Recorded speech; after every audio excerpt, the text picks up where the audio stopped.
Well, Oscar Pistorius tried very hard not to get emotional inside court, Natasha, as a state prosecutor, Gerrie Nel, went through WhatsApp messages that were sent between the two weeks before Oscar Pistorius shot and killed his girlfriend, Reeva Steenkamp, with the state really trying to prove here through those WhatsApp messages that there were constant fights between Oscar Pistorius and Reeva Steenkamp, and the state trying to insinuate that Oscar Pistorius was a selfish boyfriend, he was egotistic and very self-absorbed, and that most of the messages that he sent to Reeva Steenkamp, he really didn't care about her feelings, how he often brushed her off when she tried to be loving towards him. So the state really trying to push to show that Oscar Pistorius didn't really care about Reeva Steenkamp, and that he didn't care about Reeva Steenkamp but only cared about what his image was like in the public domain. I will refer to one incident where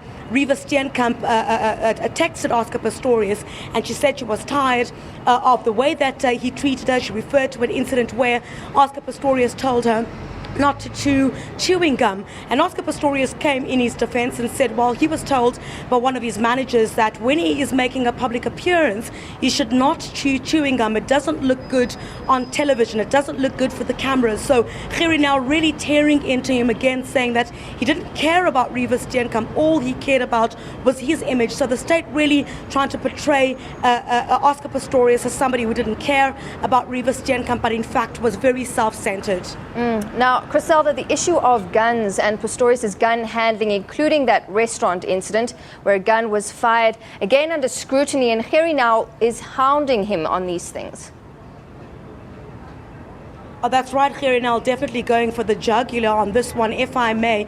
Well, certainly looking at those two, we know, of course, now that Oscar Pistorius has pleaded not guilty to all of those charges relating to the gun incidents. Oscar Pistorius does confirm what took place at the upmarket restaurant at Melrose Arc, and has also admitted to not having been responsible when he took that firearm underneath the table from his friend. He also denies the fact that he asked his friend to take the blame for that, but really what the state is trying to do here is trying to get Oscar Pistorius to take responsibility for that incident, of which Oscar Pistorius says that he agrees that the gun was in his possession, but he says he did not fire that gun. You would remember the testimony of Chris Mangena.